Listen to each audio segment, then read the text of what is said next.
ओम नमः सिद्धेभ्यः। ओम नमः सिद्धेभ्यः। ओम नमः सिद्धेभ्यः।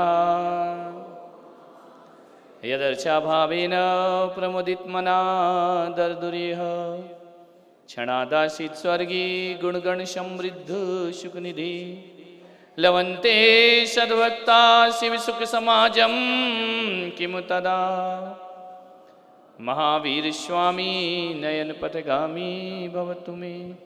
महावीर स्वामी नयन पथगामी भवतु मे। महावीर स्वामी नयन पथगामी भवतु मे। प्रथम तीर्थंकर ऋषभदेव भगवान की, भगवान महावीर स्वामी की, परम पूज्य गुरुदेव आचार्य श्री पुष्पदंत सागर जी महाराज की, उत्तम ब्रह्मचर्य धर्म की, 10 लक्षण महापर्व की। बोलो भारत गौरव राष्ट्र संत जिन शरणम तीर्थ प्रणेता आचार्य पुलक सागर जी गुरुदेव की, आचार्य संघ की, उत्तम ब्रह्मचर्य धर्म की। प्यारी प्यारी भव्यात्माओं, हो गया हो गया हो गया, कितना जयकारा। आज 10 लक्षण पर्व का कलशारोहण है। धानत धर्म 10 पेड़ चढ़ के शिव महल में पग धरा। उत्तम ब्रह्मचर्य के बाद कुछ नहीं बचता है, सीधा निर्वाण मोक्ष, शिव महल में पग धरा। बड़े आनंद के साथ साधना की, बड़े उमंग के साथ तपश्चर्या की। बहुत लोगों ने उपवास किए, कोई 32 उपवास कर रहा है, कोई 16 उपवास कर रहा है, कोई 10 कर रहा है, कोई 8 कर रहा है, कोई 5 कर रहा है। आज सबका उपवास है क्या? हाथ उठाना जरा। नहीं, अभी कुछ है, कोई बात नहीं, जबरदस्ती नहीं करना है। मैं कैसे जबरदस्ती कर सकता हूँ जब मैं ही नहीं कर रहा हूँ। मैं समझता हूँ तुम्हारा दर्द लेकिन जिनकी सामर्थ्य करो। थोड़ी सी बातें करूँगा कि यह साधना, यह कठोर तपस्चरण, यह संयम यदि विश्व में किसी धर्म के पास दिखाई देता है तो भगवान महावीर का जिन शासन होता है, जहाँ पर इतनी कठोरतम साधना की जाती है, लोग कल्पना नहीं कर सकते हैं, लोग विश्वास नहीं कर पाते हैं कि इतने इतने दिन भी कोई निराहार रहकर अपना जीवन व्यतीत कर सकता है। और आप सबने यह करके, यह उपवास आदि की साधना करके श्रमण संस्कृति का गौरव बढ़ाया है, आत्मा का उद्धार तो किया ही है, कल्याण तो किया ही है, उसके साथ साथ जो हमारे पूर्वजों की परंपरा है उसे बल प्रदान करने में सभी तपस्वियों का हाथ रहा। मैं उन्हें बहुत बहुत आशीर्वाद प्रदान करता हूँ। आज ब्रह्मचर्य धर्म पे कुछ चर्चा करूँगा। उससे पहले मैं भूल नहीं जाऊँ, क्योंकि जब मैं भावुकता में डूबता हूँ तो फिर याद नहीं रहता। इन युवाओं ने जो यहाँ पर शहीद दिगंबर जैन खंडेलवाल फाउंडेशन, क्या है ना, यही है ना, उन्होंने जो भवन बनाने का संकल्प लिया है, और मैं भी चाहता हूँ कि ऐसा भवन बनना चाहिए जो पूरे देश में मिसाल बनना चाहिए। औरंगाबाद ने ऐसा कोई तीर्थ स्थान नहीं जहाँ पर दान न दिया हो। अब मौका है अपने शहर में बनाने का, ध्यान रखिए। और युवाओं ने जो संकल्प लिया है तो चिंता मत करो, ठान लिया है तो बहुत जल्दी पूर्ण होगा। समर्पण, लगन, जहाँ इस तरह की युवाएं जुड़ जाते हैं, स्वप्न साकार होने। हमारी समाज में कोई कमी नहीं है, कमी है तो संगठन की, कमी है तो लीड लेने की, और वह तुमने ली है, पूरा समाज तुम्हारे साथ है। और नेतृत्व की क्षमता हमारे अंदर आना चाहिए। क्या कमी है? इतनी बड़ी समाज, ये एक नहीं ऐसे 10 भवन बना सकती है यदि संकल्प ले ले अपने जीवन में, और तुम्हें किसी बाहर से मांगने की जरूरत नहीं पड़ेगी। मेरा आशीर्वाद है, यहीं की समाज मिलकर के पूरा उस भवन का निर्माण करेगी। मैं बहुत बहुत आशीर्वाद तुमको देता हूँ और बहुत पुरुषार्थ तुम कर रहे हो और दान दातार भी खुले हृदय से दान कर रहे हैं। सदियों सदियों के लिए यह एक इमारत यहाँ पर खड़ी हो जाएगी। ये इमारत नहीं होगी, जिन शासन के लिए इस युग की बहुत बड़ी इबारत होगी जो लिखी यहाँ से जाएगी, सदियों सदियों वह स्मरण में रहेगी। और औरंगाबाद वह देश है कि जहाँ पर भगवान की मूर्तियाँ ही नहीं, जहाँ पर गुरुओं की मूर्तियाँ ही नहीं, तुम्हारा शहर तो वह शहर है जहाँ हमारे चांदीवाल जैसे न्याय मूर्ति की भी स्थापना यहाँ से होती है। और आज आए हैं बहुत दिन बाद, नासिक के बाद अब मिल रहे हैं। मुझे मालूम है वो व्यस्त हैं, उनकी लाइफ ऐसी है कि वह एक तो आम से मिल भी नहीं सकते हैं और इस तरह से बिजी रहते हैं। और इतने ही कह सकता हूँ कि आज आप मेरे इस पंडाल में हैं तो मैं यहाँ बैठा हूँ, अदालत में आप वहाँ बैठते, ध्यान रखना। तो मैं बहुत बहुत आशीर्वाद उनको प्रदान करता हूँ। नासिक में ऐतिहासिक कार्यक्रम महावीर जयंती का हुआ। गजपंथा तीर्थ के वह अध्यक्ष महोदय हैं। कह सकता हूँ कि न्याय की दृष्टि से देखो तो अखिल भारतवर्षीय जैन समाज में आप अग्रणी हैं, आपका नाम है, आपने ऊंचाइयाँ प्राप्त की हैं। मैं बहुत बहुत आत्मीयता से आपको आशीर्वाद प्रदान करता हूँ और अब अपनी पर आता हूँ। ये तो सब हो गया, फिर जयकारा। ब्रह्म जैसी चर्या का नाम ब्रह्मचर्य है। ब्रह्मचर्य वही है जो ब्रह्म में समा गए, ध्यान रखना। वासना के चक्रव्यूह से बाहर निकले बिना मोक्ष की यात्रा नहीं हुआ करती है। सारी दुनिया वासना के चक्रव्यूह में फंसी हुई है और जो इस वासना के चक्रव्यूह से बाहर निकल जाता है वो परमात्मा की यात्रा कर लिया करता है जीवन में। इससे बड़ी साधना त्रिलोक पूज्य ब्रह्मचर्य बोला है शास्त्रों में। और साधनाएं सब सरल हैं, ध्यान रखना। उपास सरल है, केसलोंज सरल है, नग्नता सरल है, पैदल चलना सरल है। सबसे कठिन काम ये ब्रह्मचर्य की साधना है, जो मन की शुद्धि की साधना होती है, अंतस्करण की पवित्रता की साधना होती है, आत्मा की निर्मलता की साधना हुआ करती है। और एक बात ध्यान रखना, ये ब्रह्मचर्य की जो साधना है ना, आत्मशुद्धि की बहुत बड़ी साधना है। ये सबके बस की बात नहीं है, ध्यान रखना। मनुष्य काम से पैदा होता है। मनुष्य क्या, जगत का हर प्राणी काम से पैदा होता है। काम से पैदा होना हमारी मजबूरी है, प्रकृति की व्यवस्था है। तीर्थंकर भी आते हैं तो काम से ही आते हैं, ध्यान रखना।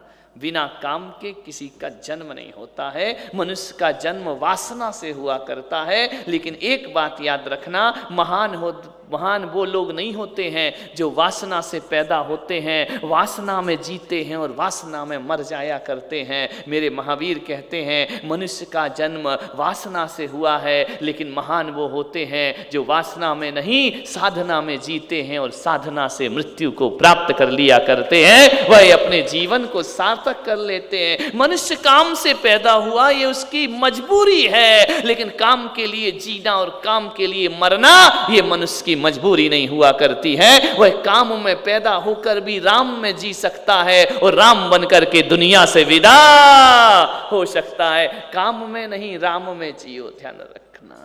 अपनी ऊर्जा को, अपनी शक्ति को वासना में नहीं साधना में लगाने का प्रयास करिए।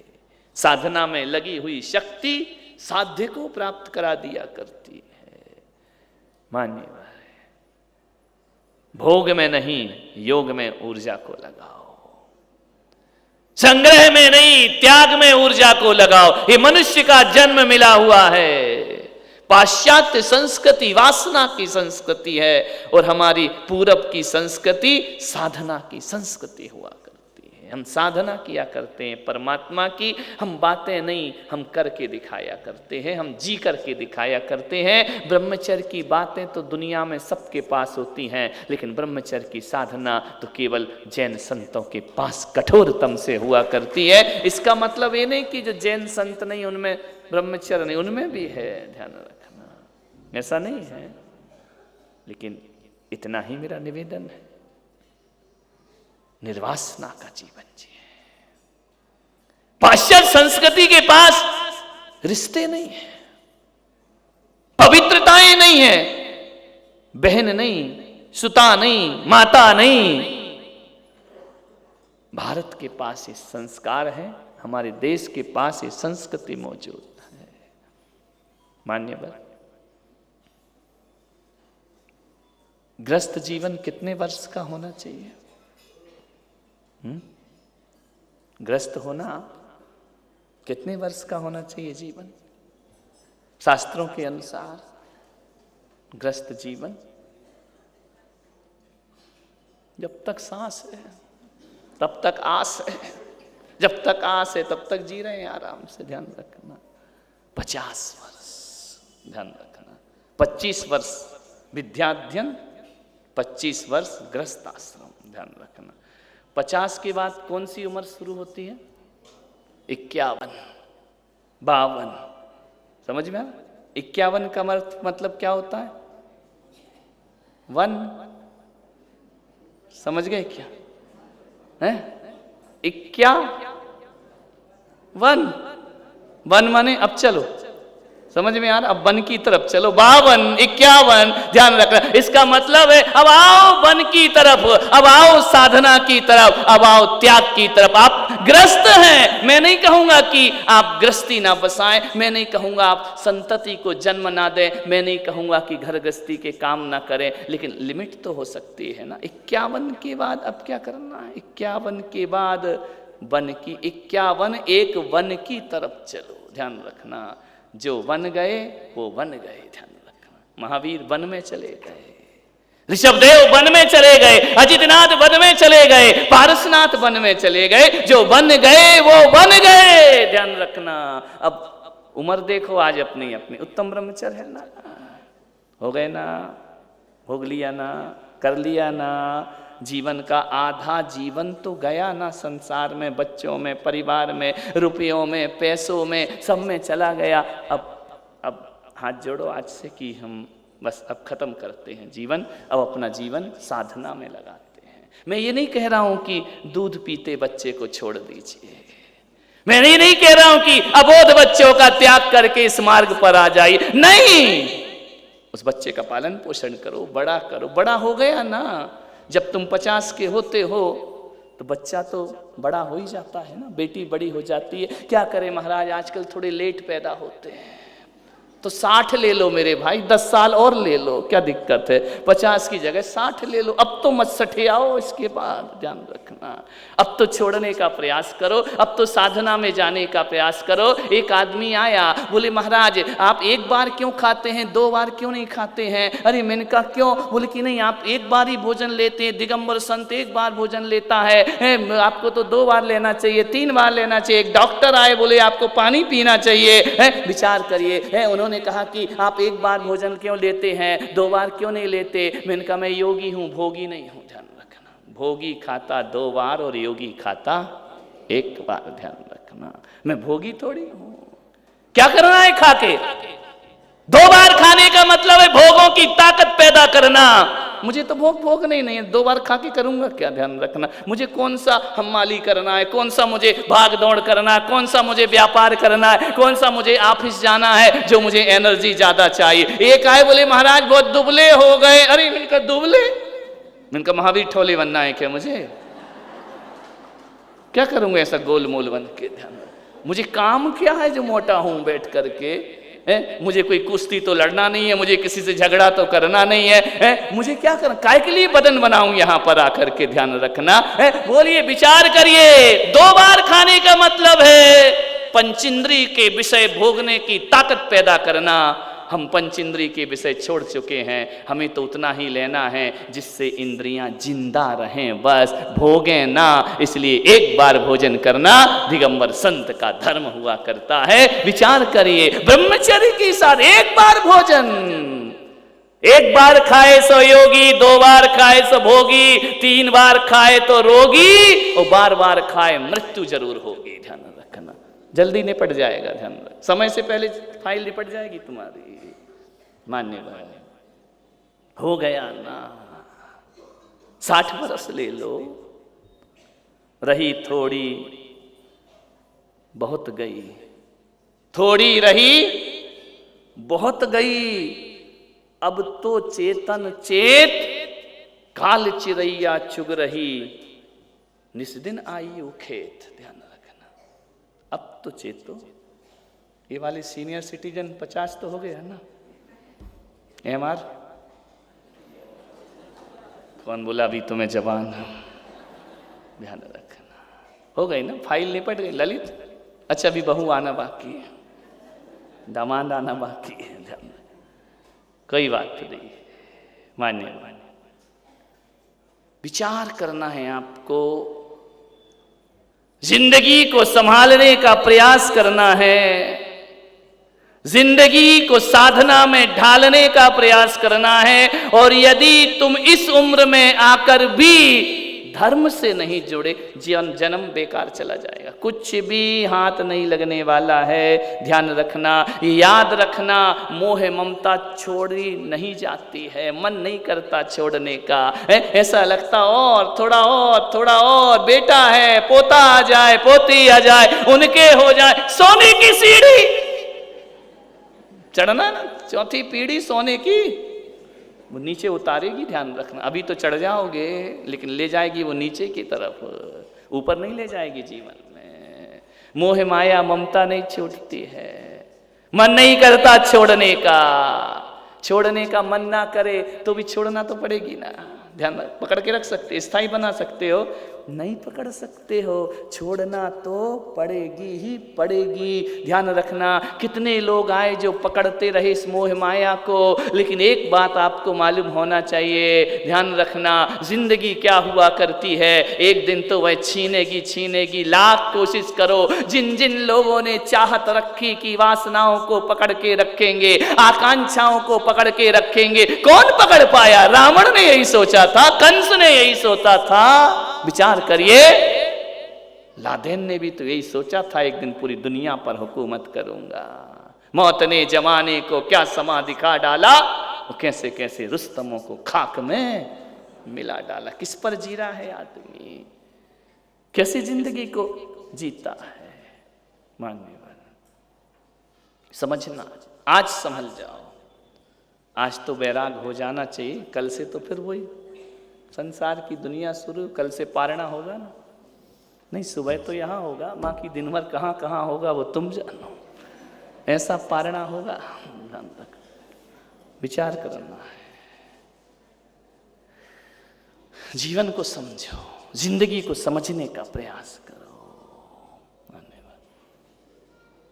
ब्रह्मचर्य की साधना करो अपने जीवन में, कम से कम इतना तो करो कि पर्व के दिन में तो ब्रह्मचर्य से रहेंगे। 51 के हो गए हम, हमारी उम्र हो गई, हमारे बच्चों के बच्चे हो गए, बड़े हो गए हैं, अब हमें अपने जीवन में ब्रह्मचर्य की साधना क्या होती है, ब्रह्मचर्य कैसे, एक मैं बताऊं, मुझे कहना चाहिए या नहीं कहना चाहिए भरी सभा में, मुझे नहीं पता, लेकिन बड़ी प्रेरणादायी बात कह रहा हूं। एक संत मेरे पास आए, उदयपुर में मेरा चतुर्मास था। उन्होंने कहा कि मेरे आहारचर्या देखी, उन्होंने दिगंबर संत को समझा जाना। उन्होंने मुझसे कहा कि महाराज आपसे अकेले में चर्चा करना है। मैंने कहा स्वागत है। कक्ष खाली किया, वो थे और मैं था।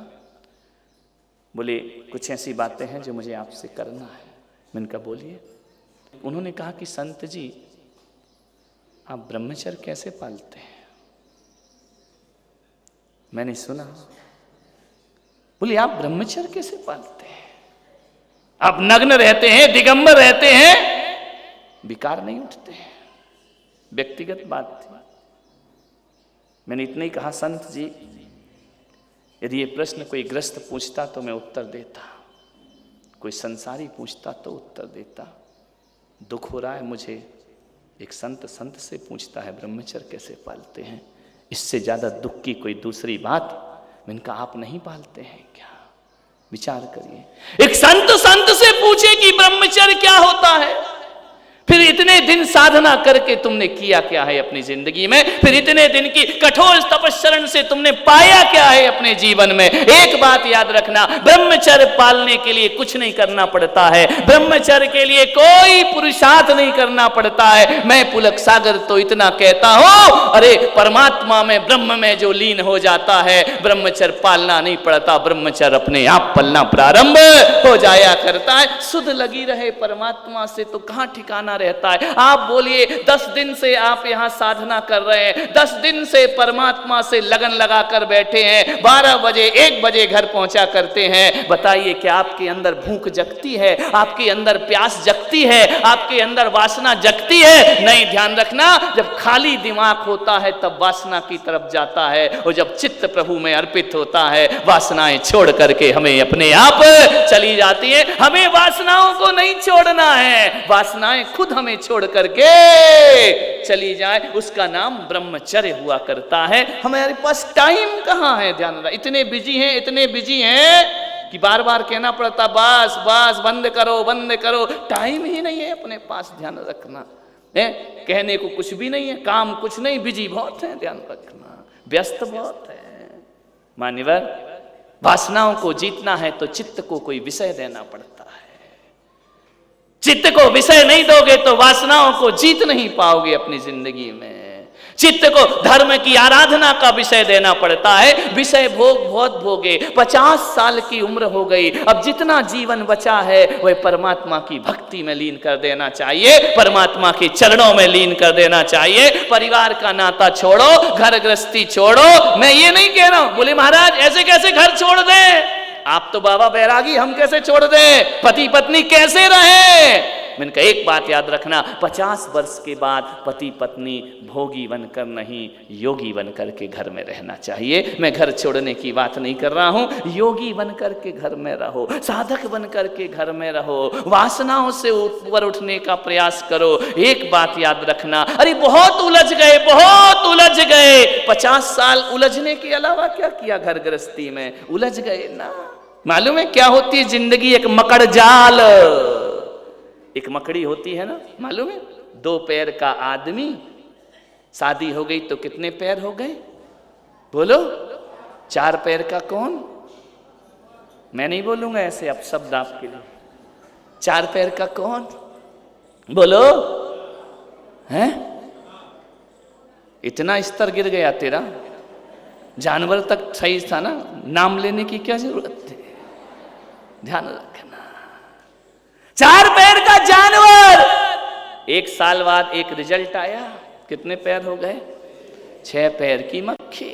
भन भन भन भन भन भन, दुकान से आया सोने का मनोरा, चेपे। रात को ही रोता है वो, ध्यान रखना है। दिन भर तो सोता है, रात में रोता, डिस्टर्ब करता। ये मक्खियां तुमने इकट्ठी की हैं, ध्यान रखना। भिन भिन भिन भिन भिन भिन, इसके अलावा होगा क्या? रात को नींद ही नहीं आती, सोने का मूड होता है, उतने में बच्चा चीपे शुरू। ये मक्खी, एक बच्ची और आ गई, कितने पैर हो गए हैं? अब भनभनाहट और बढ़ गई, ध्यान रखना। कितने पैर हो गए? 8 पैर। 8 पैर की कौन होती है? मक्कड़ी। समझ? 8 पैर की कौन? मक्कड़ी। 6 पैर की मक्खी, 8 पैर की मकड़ी। मकड़ी अपना जाला खुद बनाती है, बुनते जाती है, और एक दिन उसी जाले में फंसकर अपने प्राण गंवा दिया करती है। ए इंसान, तेरे जीवन और मकड़ी के जीवन में कोई अंतर नहीं हुआ करता है। पूरी जिंदगी उसी मकड़ जाल में हमारी बीत जाया करती है, हाथ में कुछ नहीं लगता है। अरे तुम इंसान हो, तुम मनुष्य हो। मनुष्य वह है जो मनन करता है, मनुष्य वह है जो विचार करता है, मनुष्य वह है जो सोचता है। जानवरों को सुधारना बहुत कठिन है, मनुष्य तो सुधर सकता है ना। एक बंदर की बंदरिया देखी है, छाती से बच्चे को लगा करके घूमती है। सबसे ज्यादा मोह इस धरती पर यदि किसी को होता है तो बंदरिया को सबसे ज्यादा मोह होता है। वह छाती से लगा के बच्चे को घूमती है। बच्चे की मौत भी हो जाए तो छाती से छोड़ती नहीं है, लगाए रहती है, लगाए रहती है, लगाए रहती है। जब तक उसके अंग गल गल के नहीं गिर जाते हैं तब तक, अंतिम अंग तक एक बंदरिया अपने बच्चे को छाती से लगा करके जिया करती है। मैं कैसे समझाऊं? वो जानवर है, वो नासमझ है, उसे समझाने का कोई रास्ता नहीं है कि तू ऐसा मत कर, ये मर चुका है बच्चा, इसकी मौत हो गई है, इसे क्यों छाती से लगाती है। अरे बंदरिया को समझाना बहुत मुश्किल का काम होता है, जानवर को समझाना बहुत मुश्किल का काम होता है। वो नासमझ होता है, उसके पास मनन करने की शक्ति नहीं है। लेकिन औरंगाबाद वालों, तुम्हारे अंदर तो मनन करने की शक्ति है ना, तुम्हारे अंदर तो चिंतन करने की शक्ति है ना। तो ये जो प्रवचन मैं आपको दे रहा हूं इसलिए दे रहा हूं कि आपकी मन स्थिति में मनन का और चिंतन चला करता है। अरे जानवर को नहीं सुधारा जा सकता है, लेकिन एक इंसान को सुधारा जा सकता है मेरे भाई। यदि मैं इतनी जोर जोर से बोल रहा हूं, इतनी मेहनत से बोल रहा हूं, मेरे अंदर क्या है? एक यही है कि आप इंसान हैं, मैं आपको इंसान समझता हूं, मैं आपको मनुष्य समझता हूं। और मनुष्य को मनुष्यता अर्जित कराना एक संत का काम हुआ करता है, ध्यान रखना। ये मेरी ड्यूटी है कि आप मनुष्यता को अर्जित कर सके। मान्यवर, हम भी तो छाती से लगा करके जीते हैं ना, जिंदगी भर कुछ नहीं छूटता। कितने जन्म गवा चुका ममता के बीच में, कितने जन्म गवा चुका ममता के बीच में, कितने कफन बदलता गया राग द्वेष में। अब तो दफन हो कामना वरदान ये मिले। आया हूँ तेरे दर पे प्रभु ध्यान के लिए, कर्मों की बेड़ियां कटे वरदान ये मिले। कर्मों की बेड़ियां कटे वरदान ये मिले। आया हूँ तेरे दर पे प्रभु ध्यान के लिए। कितने जन्म बिताए, कितने जन्म गंवा चुका ममता के बीच में, कितने कफन बदलते गया राग देश में। मालूम है 84 लाख शरीर फेंके हैं तुमने पापा करके, एक दो शरीर नहीं, कितने शरीर मिले हैं। और हर शरीर में वासना के अलावा था क्या? हर शरीर में कामना के अलावा था क्या? विचार करिए, वही हाड़ मांस का पोटला, वही मरण धर्मा शरीर, विषय भोग के अलावा क्या किया इस आदमी ने अपनी जिंदगी में? ध्यान रखना है, साधना की राह पे नहीं आए, वासनाएं तड़पाती हैं, भटकाती हैं, जीवन को बर्बाद करती हैं। मनुष्यता इतनी बर्बाद हो रही है इन वासनाओं के चक्कर में, ध्यान रखना है। एक अंधा व्यक्ति था और एक नेत्रवान व्यक्ति था, दोनों जा रहे थे किसी जंगल से, बर्फीला जंगल था, ठंड का मौसम था, बर्फ जमी हुई थी, ध्यान रखना। एक कुटीर में, एक झोपड़ी में रात बिताई दोनों ने। एक नेत्र वाला सुबह सुबह उठता है, स्नान करता है, नेत्रहीन क्या दिन क्या रात, जब नींद खुली तब उठ गया, देखता है कि मेरा दोस्त स्नान करने कहीं गया है, मेरी लाठी कहाँ गई? लाठी को देखता है, मालूम है एक लाठी पड़ी है, उठाता है, टेकते हुए लाठी को चल रहा है, लाठी के सहारे चल रहा है। नेत्रवान मित्र आता है, उसने कहा पागल हो गया, छोड़ दे इसे। बोले लाठी कैसे छोड़ दूं? बोले लाठी नहीं है ये, बर्फीला जंगल था, सांप रात भर में ठंड से अकड़ गया था, ध्यान रखना। उस अकड़े हुए सांप को लाठी बना करके चल रहा। नेत्रहीन व्यक्ति है, अंधा व्यक्ति है, धृतराष्ट्र सूरदास है, लकड़ी बना ली सांप को, चले जा रहा, चले। उसने कहा पागल है, इसे छोड़, ये सांप है, सांप। बोले मुझे पता है तू मुझे मूर्ख बना रहा है ना, इतनी अच्छी चिकनी चिकनी लाठी है, मैं छोड़ दूं तो तू उसे लेकर के भाग जा, चल भाग यहां से। उस लाठी से प्रहार करके उसको भगा दिया। अंधा क्या जाने, सांप को लाठी मान लिया, अकड़ गया सांप। थोड़ी देर चला, सूरज की रोशनी आई, गर्मी मिली, सांप लहराने लगा। ध्यान रखना, जैसे ही लहराया, ये पकड़ा हुआ था, सांप जहरीला था, डस लिया, प्राण पखेरु उड़ गए। मान्यवर, कहानी इतनी महत्वपूर्ण नहीं, हमारी जिंदगी भी ऐसी ही है। ध्यान रखना, हमने भी वासना के सांप को लाठी समझ के पकड़ रखा है, हमने भी परिवार के सांप को लाठी पकड़ के समझ रखा है, हमने भी परिग्रह के सांप को लाठी बनाकर पकड़ रखा है, हमने भी मोह ममता के सांप को लाठी बनाकर पकड़ रखा है। और यही वासना का सांप हमारी जिंदगी को मौत के हवाले कर दिया करता है। ध्यान रखिए मान्यवर, मौत के सिवा क्या मिलेगा? जब इस दुनिया से जाओगे मृत्यु मिलेगी और कुछ ना मिलेगा। ध्यान रखना मान्यवर, मरने से पहले होशियार होते हैं वो लोग जो मरघट से पहले मोक्ष की यात्रा करते हैं। ध्यान रखना, होशियार होते हैं वो लोग जो चिता से पहले चेतना को जागृत कर लिया करते हैं। और होशियार होते हैं वो लोग कि शरीर तुम्हें जवाब दे उससे पहले इंद्रियों को जवाब दे दिया करते हैं। और होशियार होते हैं वो लोग, ध्यान रखना, पड़ोसी तुम्हारा, परिवार तुम्हारा मजाक बनाए उससे पहले परमात्मा से रिश्ता जोड़ लेते हैं। और होशियार होते हैं वो लोग, अस्थियां बिखरें उससे पहले प्रभु की आस्था पैदा कर लिया करते हैं। अस्थियां तो बिखरना ही है, अर्थी पर तो जाना ही जाना है। आत्मा जब निकली इस जिस्म के बाहर से, आत्मा जब निकली इस जिस्म के कैद खाने से, निकलती आत्मा ने जिस्म से पूछा, ध्यान रखना, उस रूह ने जिस्म से पूछा कि अब देखती हूं तेरा कौन है। ध्यान रखना मान्यवर, जब चेतना निकलेगी आकाश से और मुर्दा बन के पड़े रहोगे ना, तो ये चेतना पूछेगी कि देख अब बता तेरा है कौन।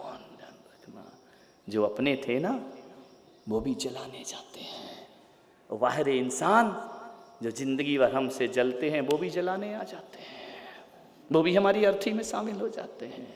कल तक जो गालियां दे रहे थे वो संवेदनाएं व्यक्त करते हैं। विचार करना है, कल तक जिन्होंने सूल चुभोए थे आज फूल चढ़ाते हमारे ऊपर। चिता पे बैठते जीवन महान हो जाता है क्या? जीते जी जिंदगी महान हो जाना चाहिए। आज कितना पतन हो रहा है समाज का, और मैं कह सकता हूं कि समाज के इस नैतिक पतन का यदि कोई जिम्मेदार है इस धरती पर, सबसे बड़ा कोई एक ऐसी चीज जो हमारे परिवार, समाज और राष्ट्र को तहस नहस कर रहा है, तो मैं आज पुलक सागर यहां बैठ करके आपसे कहता हूं कि जितना पतन पिक्चरों ने, सिनेमा घरों ने इस देश का किया है, उतना पतन किसी ने इस देश का नहीं किया होगा। ध्यान रखना, जितना पतन फिल्मों से हो रहा है, जितना पतन आपके मोबाइल से हो रहा है, जितना पतन आपके इन पिक्चरों से हो रहा है, बोलिए ये आपके हीरो हैं, इन्हें आप अपना हीरो समझते हैं। जो दारू पीता है वो हीरो है तुम्हारा, विचार करिए। जो कपड़े फाड़ कर नाचता है वो हीरो है तुम्हारा, विचार करना है आपको। ये तुम्हारे आदर्श, ये तुम्हारे नायक है। मान्यवर, इज्जत लूटते हैं वो तुम्हारे नायक है। ध्यान रखना, गुंडागर्दी फिल्मों में करते हैं, बलात्कार के दृश्य दिखाते हैं, उन्हें तुम अपना आदर्श माना करते हो। विचार करिए, आप सब पूरे लोगों से मैं इतना ही कहना चाहता हूं, पर्दे पर रंगीन वस्त्र, रंगीन चित्र देख करके हजारों लाखों का व्यापार दिया करते हो। एक एक वासना की फिल्म 800 करोड़ रुपए कमाती है, वह तुम उन्हें जाकर के दिया करते हो, तुम जाकर के उन्हें देते हो। विचार करिए, 800 करोड़ का व्यापार, ये तुम्हारे आदर्श हैं। मान्यवर, आपसे निवेदन है, कौन है आपका गुरु?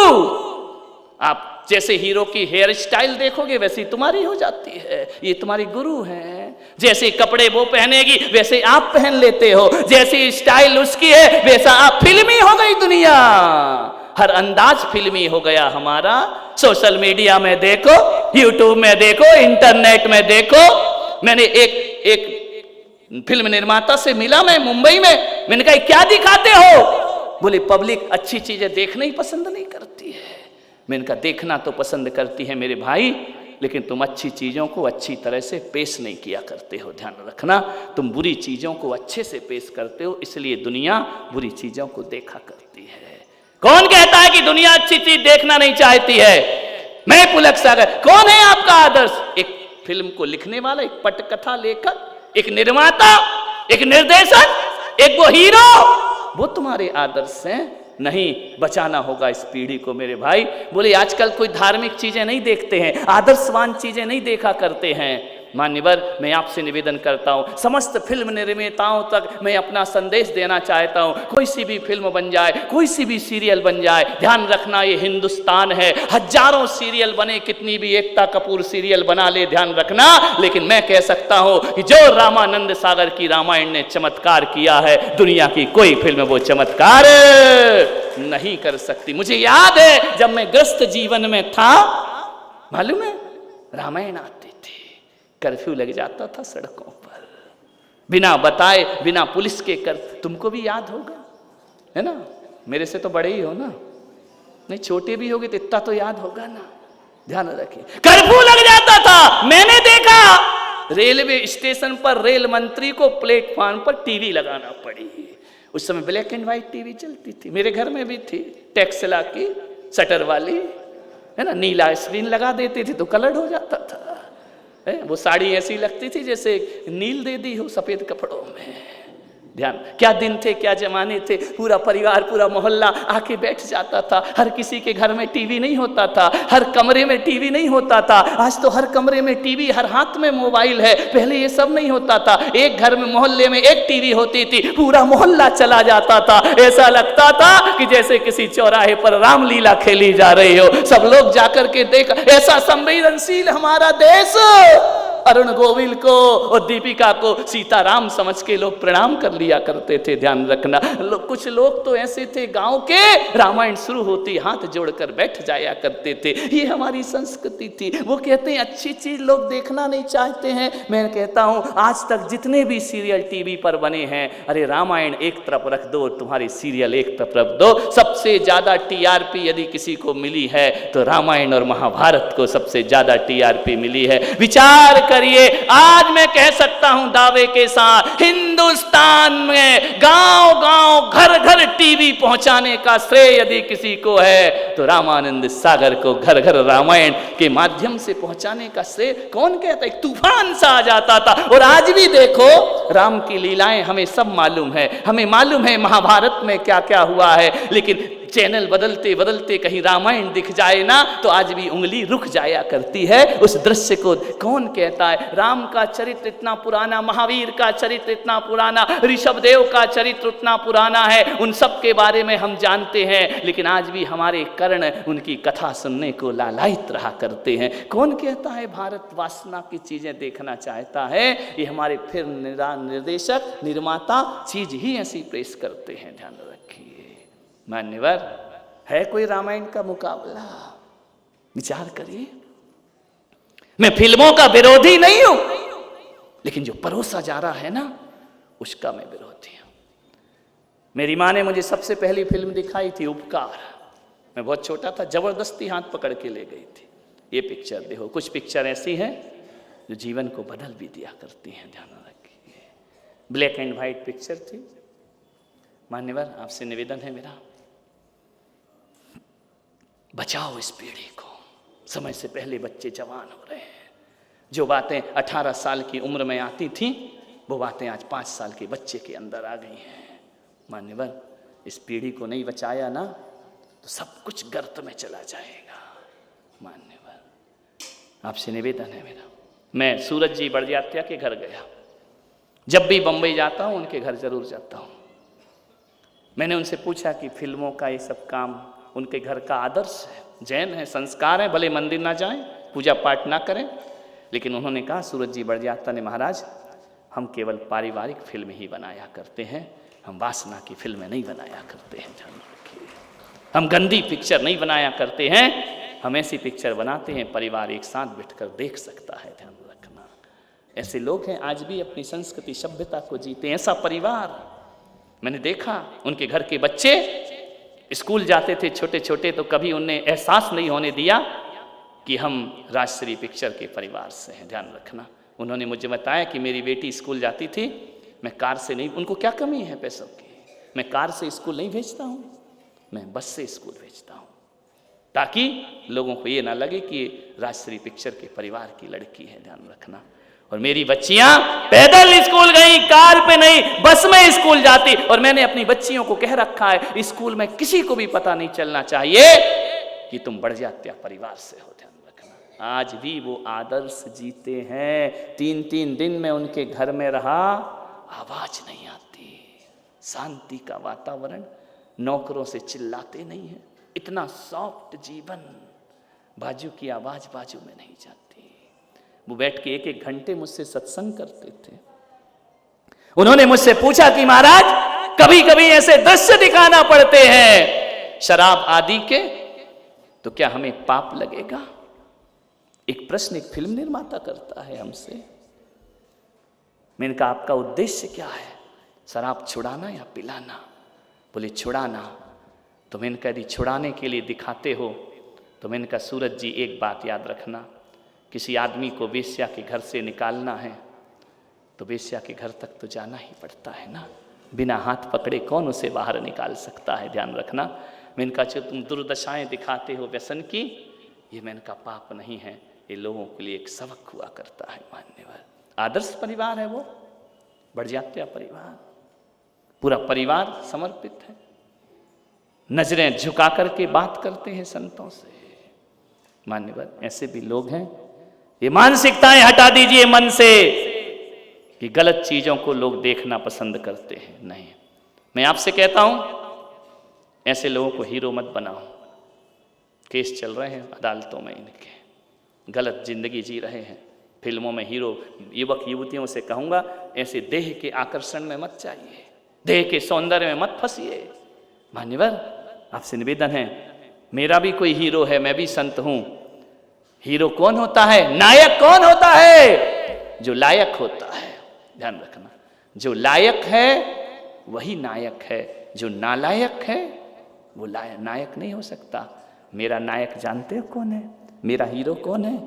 मेरा हीरो ये बैठे हुए हैं भगवान शांतिनाथ भगवान, ये मेरे हीरो हैं। महावीर भगवान मेरे हीरो हैं। शांति सागर महाराज मेरे हीरो हैं। आचार्य विद्यासागर महाराज मेरे हीरो हैं। आचार्य सन्मति सागर महाराज मेरे हीरो। इन्हें हीरो बनाओ तो ध्यान रखना जीरो से हीरो तक पहुंच जाओगे मेरे भाई। विचार करना है, ये हमारे आदर्श हैं, ये हमारे आचरणवान हैं। देखो आचार्य सन्मति सागर जी महाराज का कठोर तपश्चरण, 8-8 दिन में एक दिन आहार लेना, वो भी मट्ठा लेकर के जीवन की साधना करना, ये आदर्श है हमारे। ध्यान रखिए, आज भी सम्मेद शिखर जाओ, आचार्य प्रसन्न सागर जी महाराज कठोर तपश्चरण कर रहे हैं, देह को सुखा दिया है जिन्होंने, ये हमारे आदर्श हैं। ध्यान रखना। आचार्य विद्यासागर जी महाराज जहां वासना और कामना में युवा पीढ़ी भागती है, उन्हें अपनी तरफ मोड़ करके पढ़े लिखे युवाओं को दिगंबर भेष प्रदान कर दिया करते हैं। ये हमारे आदर्श हुआ करते हैं, ये हमारे चरित्र हुआ करते हैं मेरे भाई। विचार करना है।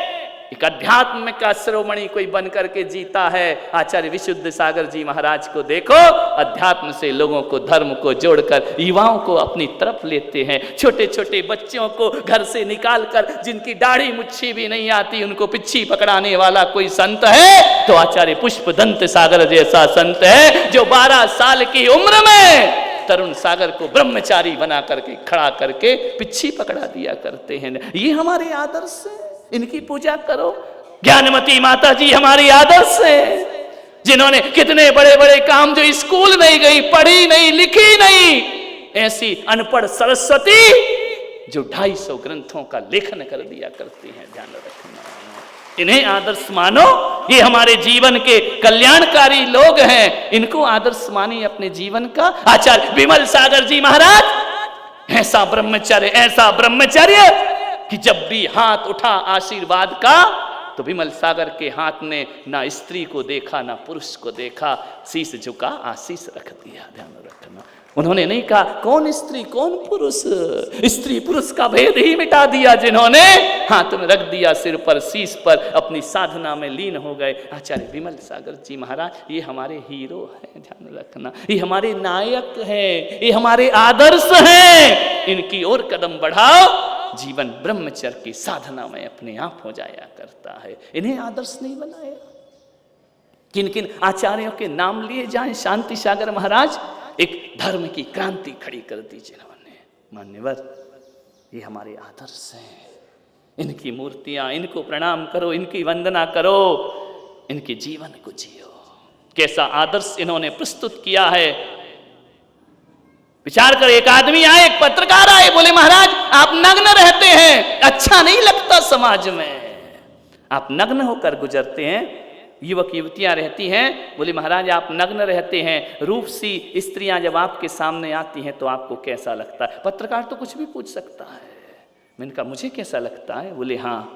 मैंने कहा मेरी फीलिंग बताऊं? बोले हाँ, मुझे ऐसा लगता है कि जब मैं 2-3 साल 4 साल का था ना, वो बिना कपड़े में जब अपनी माँ की गोद में जाता था, वैसा अनुभव मुझे आज भी अपनी माताओं बहनों का। निर्विकार अवस्था, ध्यान रखना, मुझे आज भी वैसे ही लगता है। माताएं बहनें आती हैं, मुझे लगता है मेरी माँ है, मेरी बहन है। माँ बहन के सामने नग्नता में किस बात की शर्म होती है। बोले फिर भी आपके भेष को देखकर लोग वासना में डूबते हैं। मैंने कहा पत्रकार महोदय मेरा आपसे निवेदन है, मेरे भेष को लेकर कोई वासना में नहीं डूबता है, जो भी देखता है वो हाथ जोड़ लिया करता है। जब यहाँ से गणेश मंदिर से निकलता हूँ ना, अनाउंसमेंट होता है जैन समाज के संत आ रहे हैं, सब खड़े होकर उनको प्रणाम करिए, ध्यान रखना, नमस्कार करिए। गणपति मंदिर के सामने जब भी निकलो सम्मान से उनका मस्तक ऊंचा हो जाया करता है। मैंने कहा वासना हम नहीं फैलाते। और पत्रकार महोदय, यदि इतनी ही समाज की तुम्हें चिंता है, इतनी ही आने वाली पीढ़ी की चिंता है, तो मैंने कहा कलम उठाओ, साधुओं को कपड़े की बात मत करो, घरों से टीवी और इंटरनेट निकालो, वासनाएं अपने आप समाप्त हो जाएंगी। सबसे पहली आवाज तो ये होना चाहिए, बंद कराओ ऐसी वेबसाइट को जो हमारे मनों में विकृतियां पैदा कर दिया करती हैं। दिगंबर संत को मत बोलो, हम तो साधना दिया करते हैं। आपके घरों में, कमरों के अंदर, आपके मोबाइल में ऐसी ऐसी वेबसाइट चलती हैं, पर आवाज उठाओ। मैंने कहा पत्रकार महोदय इस पर रोक लगाने का प्रयास करिए। दिगंबर संत वासना नहीं, दिगंबर संत साधना का दिग्दर्शन कराया करता है, ध्यान रखना। मान्यवर, समय हो गया है।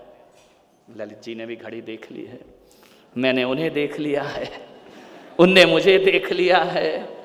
एक कार्यक्रम भी है आगे, ऐसा नहीं है, जो पर्युषण पर्व की यश गाथा पूरा देश आज गा रहा है। पूरा देश, लोगों ने कहा कि मीडिया में साधु संतों की फोटो नहीं आना चाहिए, मीडिया में ये सब धार्मिक कार्यक्रम नहीं आना चाहिए। मैंने कहा जिस दिन ये आना बंद हो गया ना, तो ये युवा पीढ़ी पशुवत जिंदगी जीना प्रारंभ कर देगी, ध्यान रखना। मैं तो कहता हूँ हर मीडिया में, चाहे सोशल मीडिया हो, चाहे प्रिंट मीडिया हो, चाहे इलेक्ट्रॉनिक मीडिया हो, अरे मैंने कहा विकृतियों को हटाना है तो साधुओं की संस्कृति को मीडिया पर लाना ही पड़ेगा, ध्यान रखना। आज हमारे बच्चे, लाखों लाखों लोग देख रहे हैं यहाँ के कार्यक्रम को। पूरे देश में चर्चा है कि औरंगाबाद में जो हो रहा है, औरंगाबाद में जो पर्युषण पर्व हो रहा है, सबके जीवन जुबान के विषय बना हुआ है। हमें जाना पड़ेगा, हम उसे नहीं हटा सकते, लेकिन अपने को तो स्थापित कर सकते हैं, ध्यान रखिए। हम नहीं करेंगे किसी का विरोध, लेकिन अपनी स्थापना तो कर सकते हैं, अपनी संस्कृति की, अपनी सभ्यता की स्थापना तो कर सकते हैं। समाज को इसमें सक्रिय होना चाहिए। मान्यवर, आपसे निवेदन है कि इस पीढ़ी को बचाना है, पीढ़ी को सिखाना है। आज एक सबसे बड़ी विकृति समाज में आती है, शादी से पहले प्री वेडिंग होती है ना आजकल, ये तलाक के कारण बन रहे हैं, ध्यान रखना। पहले का वो समय था कि लड़का लड़की देखते भी नहीं थे, माँ बाप ने जो कर दिया वह फाइनल हो जाया करता था। आज तो शादी के पहले सब शादी हो जाती, घूम आते हैं, फिर आते हैं, विदेशों में घूम आते हैं, यहाँ घूमने, इस द्वीप में, उस सागर में घूमने चले जाते हैं, फिर शादी करते हैं। अब जब सब हो ही गया तो अब शादी करके क्या है, उसके बाद तो तलाक ही होता है। और क्या होता है, ध्यान रखना, अट्रैक्शन ही खत्म हो गया है एक दूसरे का।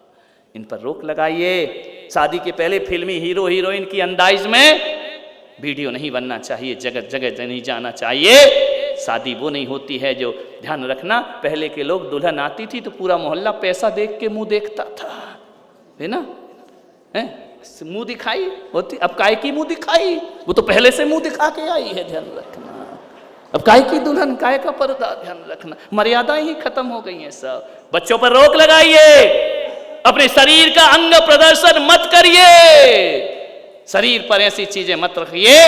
शादी के बाद की मर्यादाएं, शादी के पहले की मर्यादाएं अलग अलग होना चाहिए हमारे जीवन में, तब जाकर इस संस्कृति में बड़ी बड़ी ब्रह्मचर्य की गहरी बातें नहीं करूंगा। मैं इतनी कहूंगा कि तुम्हारी समाज में, अपनी समाज में क्या हो रहा है ध्यान रखना। खुद की शादी में खुद ही नाच रहे हो। पहले तो मोहल्ला नाचता था, आज मेरे यार की शादी है, अब तो गाने ही बदल दो, आज मेरी शादी है, मैं ही नाच रहा हूं। खुद ही कार्ड बांट रहा है। कहां गई मर्यादाएं, ध्यान रखना, विचार करना। दूल्हा दुल्हन नाच रहे हैं शादी के पहले, क्या होता है? महिला संगीत, काहे का संगीत? संगीत तो पहले होते थे, हमारे बुजुर्ग लोग बन्ना बन्नी गाते थे, महीनों महीनों 15-15 दिन, उसका आनंद अलग हुआ करता था, उसकी ढोलक की थाप अलग हुआ करती थी। आज अंग प्रदर्शन के सिवा कुछ क्या बचा है? सब वासनाओं के दृश्य हमारे सामने उजागर हो रहे हैं। ये फिल्मों से बिगड़ा है ये समाज, ध्यान रखना है। मान्यवर, मर्यादाएं होना चाहिए। मेरे बोलने से किसी को कष्ट भी पहुंच सकता है, आज 14 है, किसी को पीड़ा पहुंच सकती है। कल की भी बहुत चर्चा है पूरे शहर में। मेरा उद्देश्य किसी व्यक्ति का विरोध नहीं है, मेरा उद्देश्य किसी व्यक्तिगत जीवन पर आक्षेप लगाना नहीं है। मेरा उद्देश्य ये कभी नहीं होता है कि कोई व्यक्ति गलत होता है। मेरा उद्देश्य है कि मेरी संस्कृति जिंदा रहना चाहिए और कुछ नहीं है। मेरे महावीर का जो दर्शन है वह जीवित रहना चाहिए। मेरा उद्देश्य किसी को ठेस पहुंचाने का थोड़ी है। मुझे व्यक्तिगत दुश्मनी किससे है? किसी ने मेरा क्या बिगाड़ा और मैंने उनका क्या बिगाड़ा है?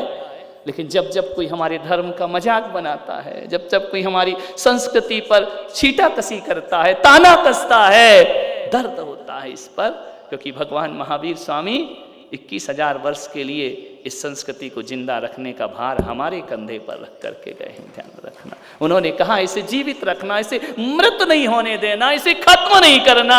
जब हमारे पूर्वजों ने जलती हुई अंगीठी अपने सिर पर रखना स्वीकार की है, हमारे पूर्वजों ने गरम गरम लोहे के आभूषण पहने हैं इस संस्कृति को बचाने के लिए, हमारे पूर्वजों ने अकलंक जैसों ने शीश कटाया है इस संस्कृति को बचाने के लिए, जिन्होंने इतनी बड़ी बड़ी कुर्बानियां दी हैं। आचार्य शांति सागर महाराज ने 36 हजार उपास किए हैं इस संस्कृति को जीवित रखने के लिए। जब हमारे पूर्वजों ने इतना किया है तो हमारा भी फर्ज बनता है हम उनकी संस्कृति को जीवित रखें, सभ्यता को जीवित रखें। ध्यान रखिए, इस पंथ को जीवित रखें, वरना ये पंथ दूसरों से नहीं हमसे ही चला जाएगा। ध्यान रखना, मेरी इतना सा दर्द है और कुछ नहीं है। तुम अपने अनुसार पूजा पाठ करो, मुझे क्या लेना देना है, तुम कुछ भी करो, लेकिन इतना कह सकता हूं कि नहीं, महावीर की संस्कृति पर प्रश्न चिन्ह मत लगाइए। ध्यान रखना, ये हमारा फर्ज है। आप अपने पिता की विरासत को संभालते हैं, मेरे भी महावीर की विरासत को संभालना हम पंचम काल के मुनियों का धर्म हुआ करता है। ध्यान रखना, हम उसे जीवित रखेंगे। व्यक्तिगत मेरी किसी से कोई दुश्मनी नहीं है, न किसी व्यक्ति से, न किसी विचार से। विचार भेद रखना मेरे भाई, हमारे अंदर मन भेद नहीं है, मतभेद तो हो सकता है, लेकिन किसी के प्रति हमारा दुराग्रह भाव नहीं है। आज क्षमावाणी पर्व संतों का है, चतुर्दशी है, शेष बातें तो हम 11 तारीख को करेंगे क्षमावाणी पर। लेकिन इस अनुशासन में, इसमें कभी कठोर वचन तुम्हें लगा हो, मेरे से पीड़ा दर्द अनुशासन में कहीं भी हुआ हो, मिच्छामि दुक्कडम कहते हुए इस सभा का मैं विसर्जन करता हूँ। ध्यान रखना, ये हमारा धर्म है। हम तो एक इंद्री से भी क्षमा मांगते, 2 इंद्री से भी, 3 इंद्री से भी क्षमा मांगते हैं, लेकिन आज का श्री जी यहाँ से विहार करेंगे, वो करेंगे तो राजे ही गया, तो प्रजा बैठी बैठी क्या करेगी यहाँ, है ना। अपने राजा तो यही हैं, मालिक अपने महल में जाएंगे, मंदिर में जाएंगे, हम उनके चरणों में जाएंगे। आज सब अभिषेक राजा बाजार मंदिर में होगा। आज की चतुर्दशी सुबह से शाम तक आओ जिनेंद्र भगवान के नाम समर्पित करते हैं, आप उसमें डूबिए। समय मैंने ज़्यादा ले लिया है, क्या करूं, तुम भी तो ले लेते हो मेरा समय, मैंने ले लिया तो कौन सा गलत कर लिया है? हाँ, वो अभी मेरा मन बनने दो, अभी मेरा मन है नहीं। तो आप सब पूरे आज शाम को आपका पूजन हो गई, इस भेष को आप छोड़ सकते हैं, आप अपनी पुरानी दुनिया में वापस जा सकते हैं। आज से सब बंधनों से मैं आपको मुक्त करता हूँ। और चतुर्दशी में रहना है तो रहो, आज भी रहो। मैं तो कह रहा हूँ रोज रहो, मैं ये मंगाने वाला हूँ, कल्याण हो जाएगा मेरा भी। लेकिन बाकी बातें अपन क्षमा वाणी पर करेंगे। जय महादेव। ओम ह्रीम उत्तम ब्रह्मचर्य धर्मंगाय नमः।